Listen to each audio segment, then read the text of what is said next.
Some stories begin with a sound. This one starts with the clang of a wrench on concrete. Welcome to Heart Story, where every act of quiet kindness reveals a deeper emotional storytelling thread. Tommy Ray, 81, had been retired for over a decade, but the tools in his garage still hung like medals. Most people in town knew him as the guy who could fix anything but his own knees. That morning, he saw a boy struggling to push a broken wheelchair down Main Street. The boy didn't ask for help. But Tommy didn't need to be asked. He stood up, slowly, and waved him over. The boy, no older than 12, hesitated at first. His hands were blistered from pushing the lopsided wheels, his eyes darting toward Tommy with both hope and hesitation. "It just stopped turning," he mumbled. Tommy squatted down, not easy at his age, and ran his fingers along the rusted axle. "This chair's got stories," he muttered, half to himself. As he worked, the boy watched in silence. Then, unexpectedly, he said, "My dad left. Mom's sick. This chair's how I get her to the clinic." Tommy paused. That hit different. He didn't speak. Just tightened a bolt, adjusted the bearings, and replaced a missing pin from an old coffee can beside his bench. An hour later, the chair rolled like new. The boy's face lit up, not with excitement, but relief.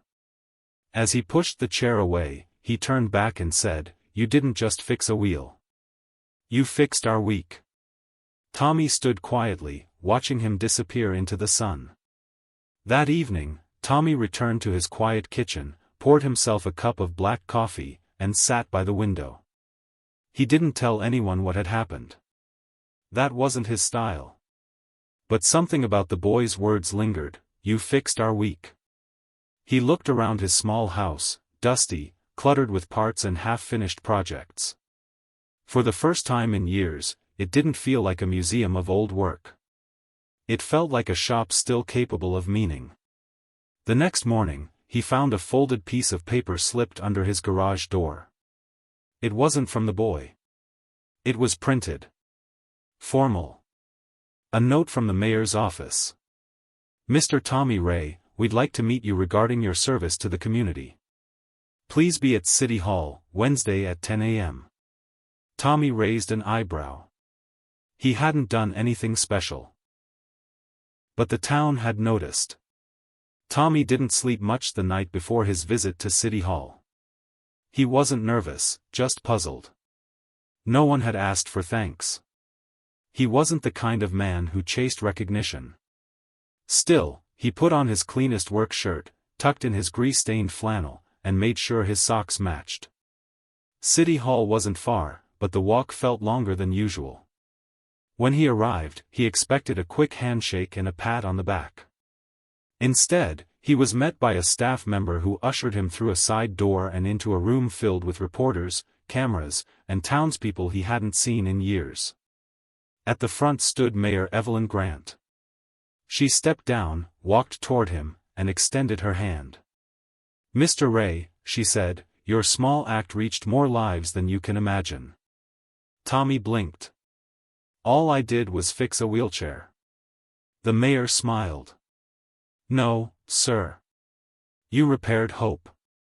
Before Tommy could respond, the mayor motioned to the side. A curtain pulled back, revealing a small stage where the boy stood, clean shirt, freshly cut hair, pushing the now gliding wheelchair. In it sat his mother, her eyes brimming. The boy spoke into the mic, voice shaking, "We didn't ask for help. He gave it anyway. And that changed everything." Gasps and quiet sniffles rippled through the room.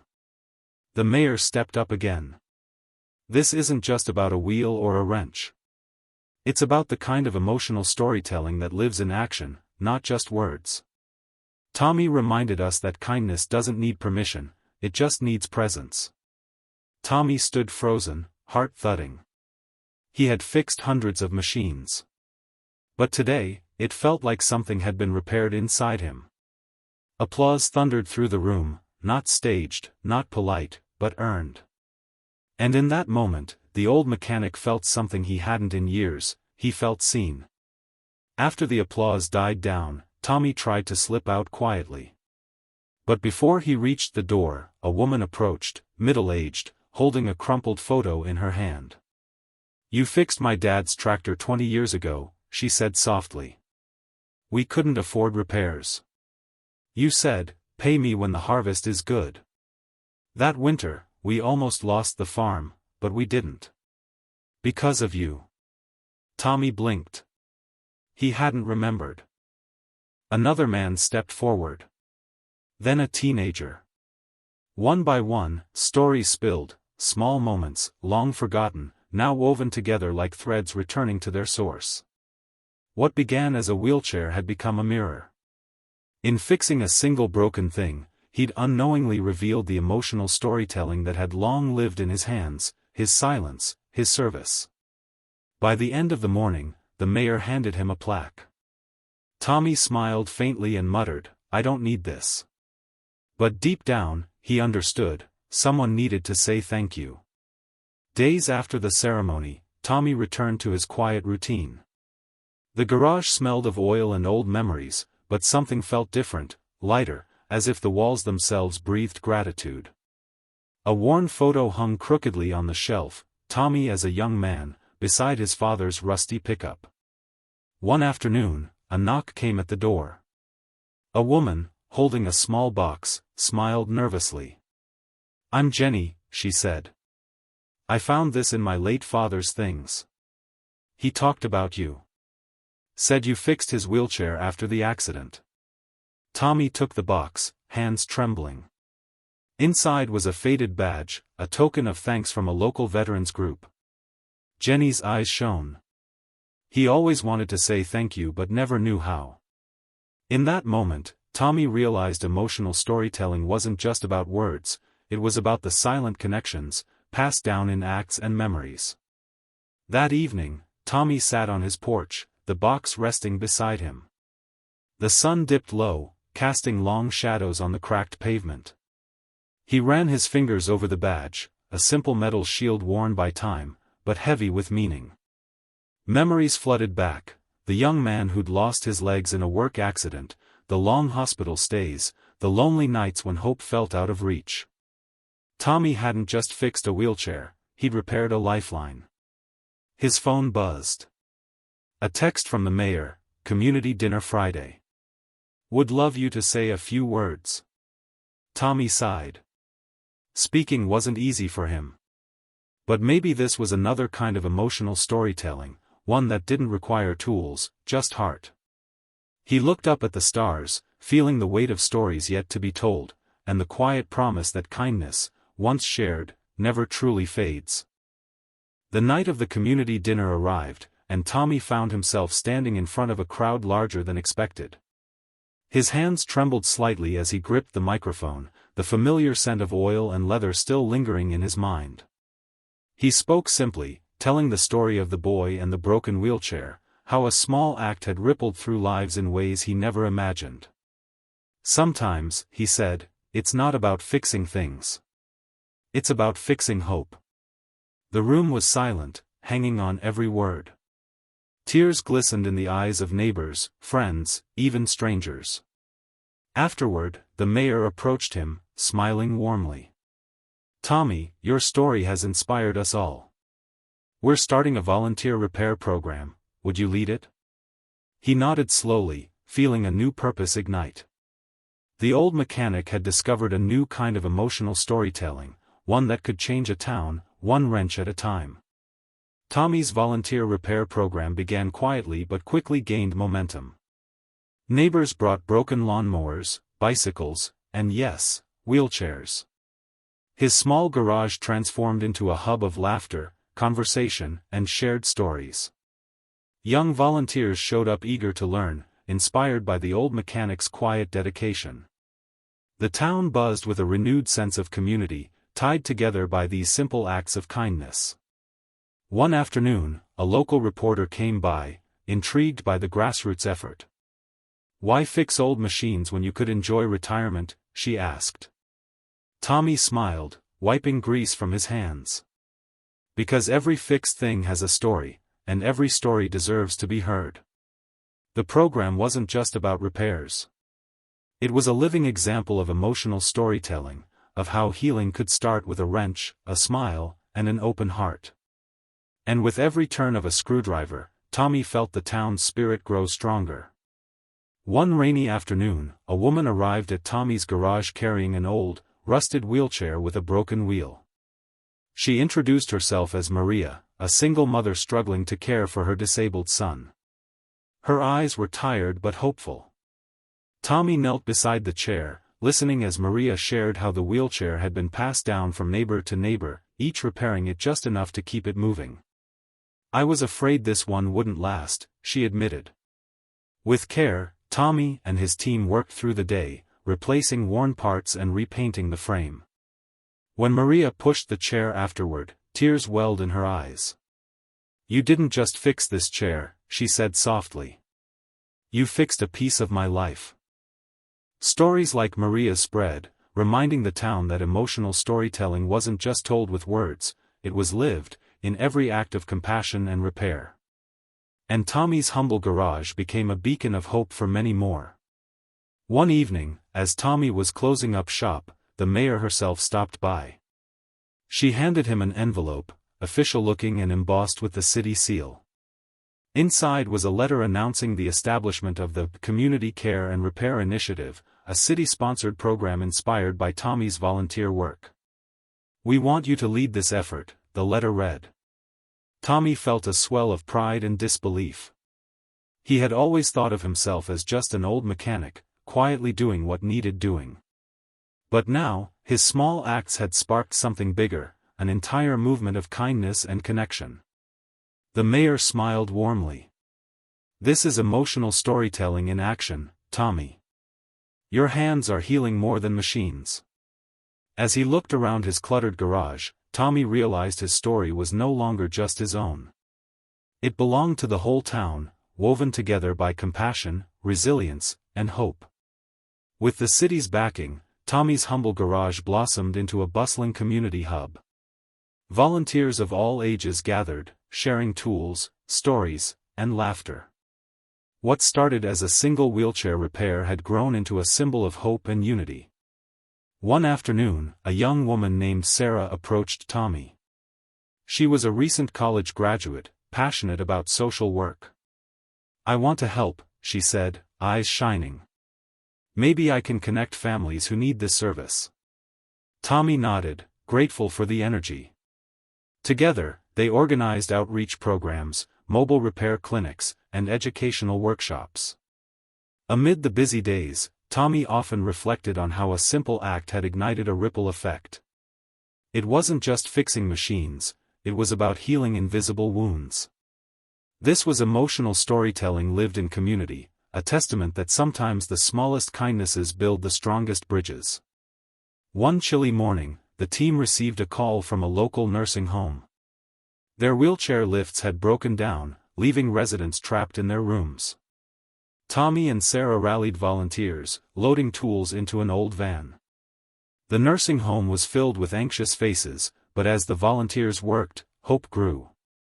Tommy fixed the lifts, and Sarah comforted the residents, sharing stories of kindness and resilience. As the day ended, the director approached Tommy with tears in her eyes. "You've given our residents freedom and dignity. We can't thank you enough." Tommy smiled quietly. "We're just doing what anyone should." But the town knew better. This was emotional storytelling in motion, how small acts of repair carried the weight of human connection. Word spread fast, and soon more calls came. The program wasn't just fixing machines, it was healing hearts. That evening, as the volunteers packed up, Tommy found himself alone for a moment. He looked around at the empty rooms, now humming with the promise of mobility and freedom. His phone buzzed, a message from the mayor: "The city council is considering expanding your program statewide. Are you interested?" Tommy smiled, the weight of years lifting slightly. "I'm just a mechanic," he whispered. But inside, a quiet flame had been lit. This was more than fixing wheelchairs, it was about mending the fabric of a community. He thought of the boy and his mother, the nursing home residents, the volunteers. Each story a thread in a tapestry woven by kindness. With a deep breath, Tommy replied, "Let's keep telling this story, one repair, one life, at a time." And with that, the old mechanic's quiet work became a movement of emotional storytelling destined to reach far beyond the town. As word of Tommy's program spread, requests poured in from neighboring towns. Each call told a new story: a broken walker, a cracked hearing aid, a child's tricycle in need of love. One such call came from a small farming community struggling with harsh winters and limited resources. Tommy and his team packed their tools and drove miles to offer their help. Upon arrival, they were greeted by hopeful faces and grateful hearts. The community gathered, sharing meals and stories as repairs began. Tommy noticed a young boy watching closely, eyes wide with admiration. After the work was done, the boy shyly asked if he could learn to fix things too. Tommy smiled warmly. Every tool tells a story, and every story deserves a listener. In that moment, emotional storytelling took on new meaning, not just repairing machines, but inspiring new generations to carry kindness forward. The boy, named Eli, returned to the repair site every day after school. Tommy showed him how to hold a wrench, how to listen to the hum of a well-oiled wheel. Slowly, Eli's confidence grew. One afternoon, as Eli tightened a bolt on a bicycle, Tommy shared a story from his youth, how fixing machines had been his way of caring for his family when words fell short. Eli listened intently, understanding that this was more than mechanics. It was emotional storytelling, passing down lessons through acts of care and attention. Word spread through the farming community about the young apprentice and the old mechanic. Soon, more children came, curious to learn not just how to fix things, but how to heal through service. Tommy realized then that his legacy wouldn't be in plaques or programs, but in the hearts and hands of those who carried the story forward. One evening, as the sun dipped below the horizon, Eli surprised Tommy with a small, handcrafted toolbox. "For you," he said shyly, "to fix things you haven't even found yet." Tommy's eyes welled with tears. It wasn't the toolbox, but the gesture, a symbol that the emotional storytelling they had built together was alive and growing. Later that night, Tommy sat by his window, the toolbox resting beside him. He reflected on the journey, from a single broken wheelchair to a movement that wove kindness through communities. He whispered into the quiet, "This story isn't mine anymore. It belongs to everyone who believes in healing through hands and hearts." And somewhere, in a town not far away, another small act of repair was beginning, another chapter in the endless book of emotional storytelling. News of Tommy and Eli's work traveled farther than either expected. Invitations came from schools, hospitals, and community centers eager to host workshops on repair and kindness.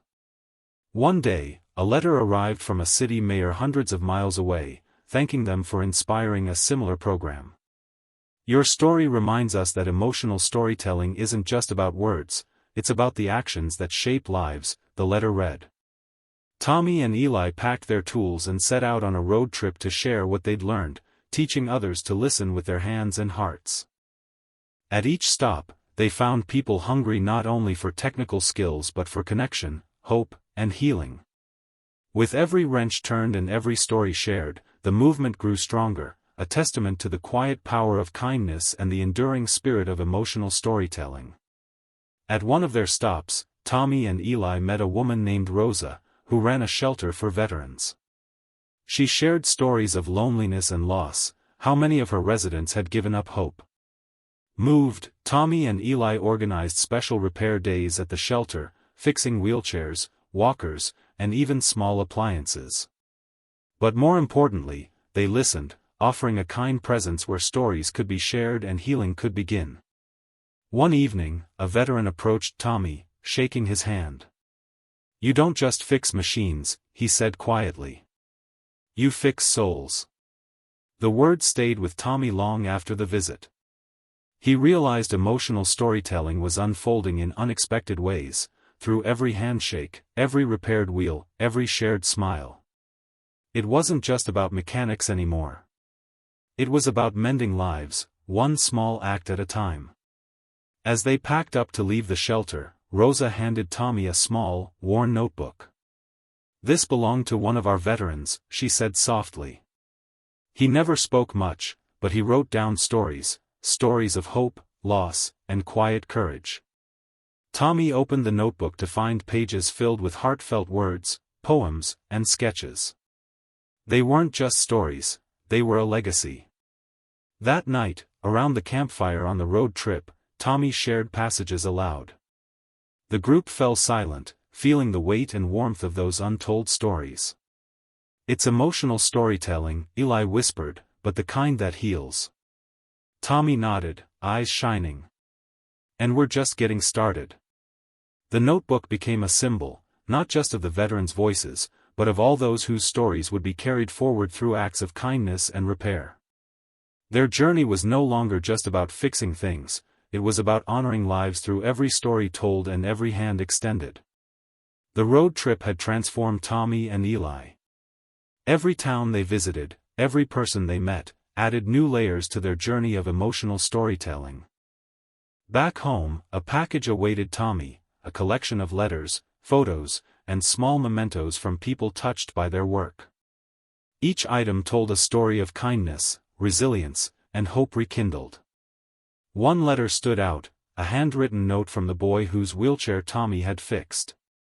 "Because of you, I can help my mom live better," it read simply. Tommy held the letter close, feeling the full circle of the journey. What started as a wrench and a broken wheelchair had become a movement of healing and connection. He smiled quietly. "This is more than fixing things. It's about fixing hearts."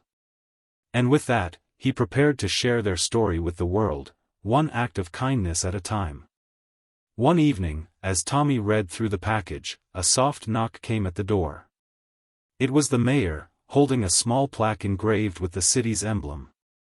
"We've decided," she said warmly, "to name the new community center after you, the Tommy Ray Repair and Hope Center. A place where stories like yours can continue to inspire." Tommy was speechless, overwhelmed by the honor. He thought of the countless hands that had joined his journey, Eli's eager ones, Sarah's kind heart, the veteran's quiet courage. "This is emotional storytelling at its finest," the mayor added. "It's not just about the repairs. It's about the lives you've touched and the hope you've rebuilt." Tommy looked out the window at the stars, feeling the weight of a lifetime's work settle gently in his chest. He knew the story was far from over, it was only just beginning.